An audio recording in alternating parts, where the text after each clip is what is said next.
Greetings in the name of Jesus lord our saviour క్రీస్తు నామమున శుభవందనాలు. మరి చూసుకున్నట్లయితే మత్తయి సువార్తల 7:7 అడుగుడి మీకు ఇవ్వబడును. మరి చాలామంది దేవుని వద్దకు చేయమడుగుతారు. చర్చిలో కానీ లేకుంటే ప్రార్థన పూర్వకంగా కానీ ఏమడుగుతారు? ఈ లోకరీత్యా వాహనాలు, కార్లు, బ్యాంక్ బ్యాలెన్స్, బిల్డింగ్స్, ఇంకా లగ్జరీ లైఫ్. మరి ఇది నీటి బుగ్గ లాంటి జీవితం. ఈ నీటి బుగ్గ లాంటి జీవితంలో క్రీస్తుకు నమ్మకంగా ఉండాలి. క్రీస్తు ఎలా ఉన్నాడు? ఈ భూలోకంకు గొర్రె పిల్లలాగా వచ్చిండు. 33.5 సంవత్సరాలు బ్రతికిండు. 3.5 సంవత్సరాలు మాత్రమే దేవుని సువార్త చేసిండు. మరి ఎలా చేసిండు? నోవాహు లాంటి విధేయత కలిగి ఉన్నాడు. అబ్రహాం లాంటి విశ్వాసం కలిగి ఉన్నాడు. యోబు లాంటి యథార్థత కలిగి ఉన్నాడు. మోషే లాంటి సాత్వికం. ఎందుకంటే యేసయ్యను ఎంతమంది హింసించినా, చేసినా, హేళన చేసినా దీవిస్తూ ముందుకెళ్ళిండు, కానీ సువార్త ఆపలేదు. యెరూషలేములో ప్రారంభించి గలిలయ, కపెర్నహూము, కొరాజీను, బెత్సైదా రకరకాల ప్రాంతాల్లో సువార్త చేశాడు. ఇంకా యోబు లాంటి యథార్థ పరుడు, ప్రేమ పూర్ణం గలవాడు. ఈ దావీదు మహారాజు లాంటి శతప్రేమ గలవాడు. దావీదు మహారాజు ఉన్నాడు కదా, సొంత కొడుకు అబ్షలోము, అతని మామ, పిల్లనిచ్చిన మామ సౌలు, ఇద్దరు ఎగబడతారు. ఎంటపడ్డప్పుడు ఏం చేస్తాడు? అతని ఆత్మను కాపాడుకొని సింహాసనం, ద్రాక్షరసం, మాంసం, నెమలికలు ఒప్పుకునే లగ్జరీ లైఫ్ వదిలిపెట్టుకొని యెరూషలేం గుండాల జంగల పడి ప్రార్థన చేస్తారు. కన్నీటి ప్రార్థన. కీర్తన 51 ఉంది కదా, అవన్నీ దాదాపు కీర్తనలు 150లో అధికంగా దావీదు మహారాజే ఉన్నాయి. మరి ఇవన్నీ కీర్తనలు రాసినాయి. కొన్ని గొర్రెలు మేపుకుంటూ రాస్తాడు, కొన్ని రాజైన తర్వాత, కొన్ని రాజై పడిపోయిన తర్వాత పాపం కడుక్కొని 3-4 రకాలు రాస్తాడు. కాబట్టి మత్తయి సువార్త 7:7 ఉంది కదా, అడుగుడు మీకు ఇవ్వబడినట్టు. మనం ఏమడగాలంటే, ఈ లోకరీత్యా ఈ నీటి బుగ్గ లాంటి జీవితంలో ప్రభువా, నన్ను మాటల్లో, చూపుల్లో, తలంపుల్లో దుష్టుడు అపవాది ఏమాత్రం మోసగించకుండా మీలాంటి తలంపులు దయచేయండి, మీలాంటి చూపులు దయచేయండి, మీలాంటి మాటలు దయచేయండి, మీలాంటి మనస్సు దయచేయండి. చాలామంది పరిచారకులు కానీ, సువార్థికులు కానీ, బోధకులు కానీ, ఇంకా యాజకులు, చాలామంది ఆత్మీయంగా ఎదుగుతున్న క్రైస్తవులు పడిపోయేది ఎక్కడ? శత్రుగైపుతులకు మోసే ఒకవైపు, వీళ్ళు ఒకవైపు. అంటే మనం సెపరేట్గా ఉండాలి. మనం ఎలా ఉండాలి? సెపరేట్గా ఉండాలి. అబ్రహాం లాంటి విశ్వాసం అడగాలి. నోవాహు లాంటి విధేయత. నోవాహు ఏం చేశాడు? పక్కింటి వాళ్ళు, వాళ్ళ బంధువులు, ఆ అన్నదమ్ములు, పెద్దనాన్న కొడుకులు వీళ్ళంతా ఏం చేస్తారు? ఇల్లు కట్టుకుంటారు.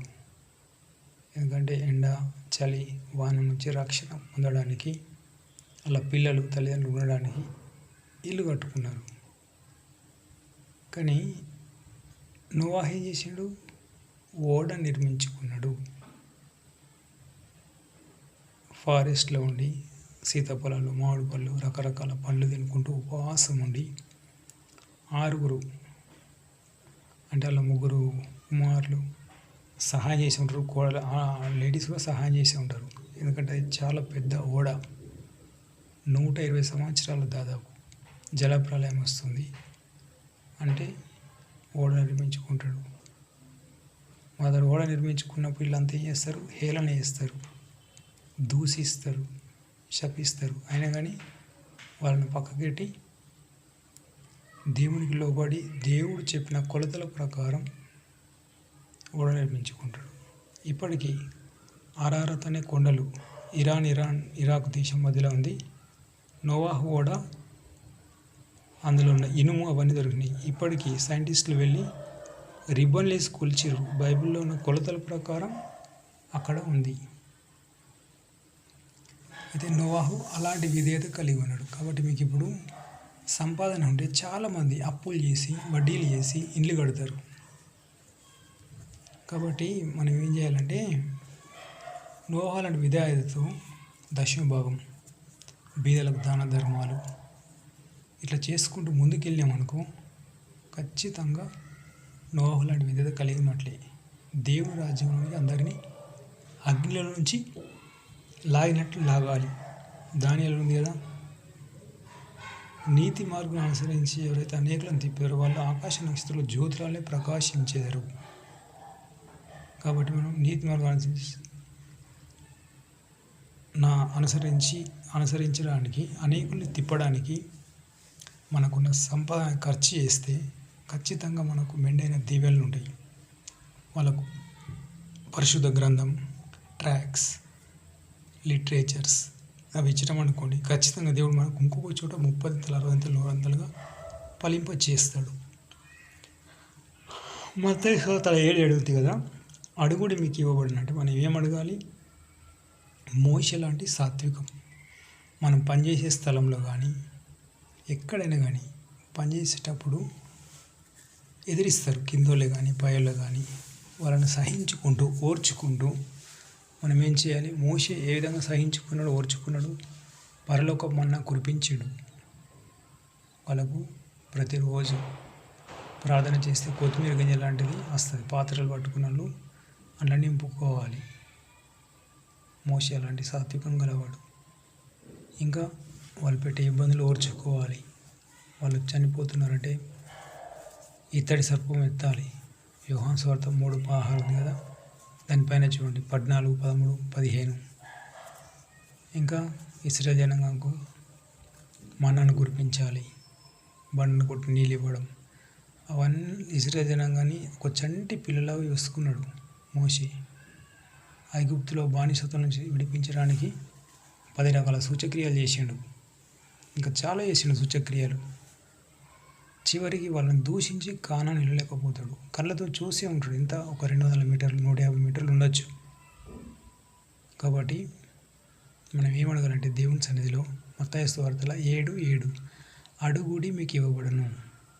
మీరు ఒకవేళ మొదటి ప్రేమ కోల్పోయి ఉంటే, ప్రభా నాకు మొదటి ప్రేమ ఇవ్వండి దేవా, మొదటి ప్రేమ ఇవ్వండి దేవా అని అడగాలి. ఉపవాసం చేయలేకపోతే ఉపవాసం నేర్పించండి దేవా, ఉపవాసం నేర్పించండి దేవా, ఉపవాసం నేర్పించండి దేవా అనాలి. మీరు బస్సు ప్రయాణాలు కానీ, మీరు పనిచేసే స్థలంకి వెళ్తున్నప్పుడే కానీ, లేకుంటే మీరు లంచ్ బ్రేక్ టైంలో కానీ, ప్రభా నా సన్నిధి తీసుకోండి దేవా, నన్ను మీ సన్నిధికి తీసుకోండి దేవా అని అడగాలి. ఎందుకంటే ఈ లోకరీత్యా లోకాన్ని ప్రేమిస్తే ఏముంది? లోకంలో అంతా నిద్రాశ, జీవడం, శరీరాశ ఏమన్నా దేవునికి అవన్నీ వైరం. లోక స్నేహమే వైరం అంటాడు. ఎందుకంటే లగ్జరీ లైఫ్లో ఉండి చాలామంది సమయాన్ని ఎక్కడ వృధా చేస్తారు? Morning 4 hours, evening 4 hours television ముందట, టచ్ ఫోన్లో గేమ్స్, న్యూస్ పేపర్ చదువుకోవడం, ఇంకా ఫ్రెండ్స్ తోటి మాట్లాడడం. ఇవి 4 hours, ఈ 8 hours మనం దేవునికి స్పెండ్ చేస్తే, ఒక తాగుబోతులతోటి ఒక వారం రోజులు స్నేహం చేసిన అనుకోండి, తాగుబోతు అయిపోతారు. ఒక సిగరెట్ తాగే వారం రోజులు స్నేహం చేస్తే సిగరెట్ తాగుపోతారు. మన స్నేహం అని ఎలా అంటే, మంచి వాళ్ళతో స్నేహం చేయాలి. అంటే క్రీస్తు మంచివాడు కాబట్టి ప్రార్థనలో క్రీస్తుతో సహవాసం చేయాలి. అప్పుడే మనకు మెండైన దీవెనలు ఉంటాయి. ఓకే, మరి అడగండి. బుద్ధి జ్ఞానం కోసం అడిగి సొలొమోను అడిగాడు. సొలొమోను శత్రువులను అడగలేదు, ప్రాణాలను. ఈ భూలోక రీత్యా ధనాన్ని అడగలేడు. ఏమడిగాడు? బుద్ధి జ్ఞానం అడిగాడు. సొలొమోను ఎవరు? జ్ఞానవంతుడు. అలాంటి జ్ఞానవంతుడు పుట్టలేడు, భవిష్యత్తులో పుట్టబోడు. కాబట్టి అడుగుడు మీకు ఇవ్వడు. కాబట్టి సొలొమోను లాంటి జ్ఞానాన్ని ఇవ్వండి దేవా, నాకు బుద్ధి జ్ఞానం ఇవ్వండి దేవా, కుటుంబాన్ని వెళ్ళే బుద్ధి జ్ఞానం ఇవ్వండి, పరిచయం చేసే బుద్ధి జ్ఞానం ఇవ్వండి, పనిచేసే స్థలం నాకు ప్రమోషన్ వస్తలేదు, ప్రమోషన్ రావాలంటే నేను చేయాలి, బుద్ధి జ్ఞానం ఇవ్వండి. అడగండి, అడిగితే ఖచ్చితంగా ఇస్తాడు.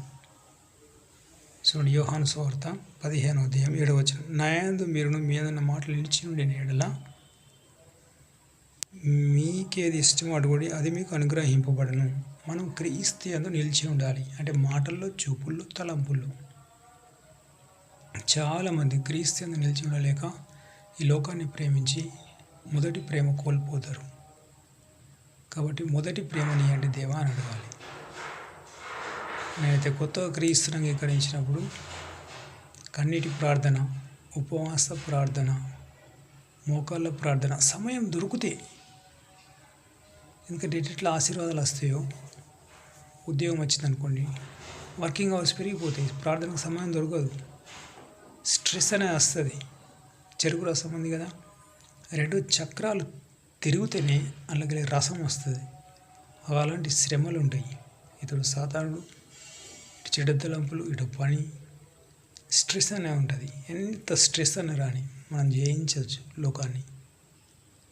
ఓకే, మరి మీకు ఎలాంటి కష్టాలు, అప్పుల సమస్యలు, అనారోగ్య సమస్యలు, కుటుంబ సమస్యల, పరిశుద్ధ బైబిల్లో ఉంది, విననేరకున్నట్లు ఆయన చెవులు మందం కాలేవు, రక్షింపనేరకున్నట్లు ఆయన చేతులు కుర్చకాలేవు, యెషయా ప్రవక్తలో ఉంది.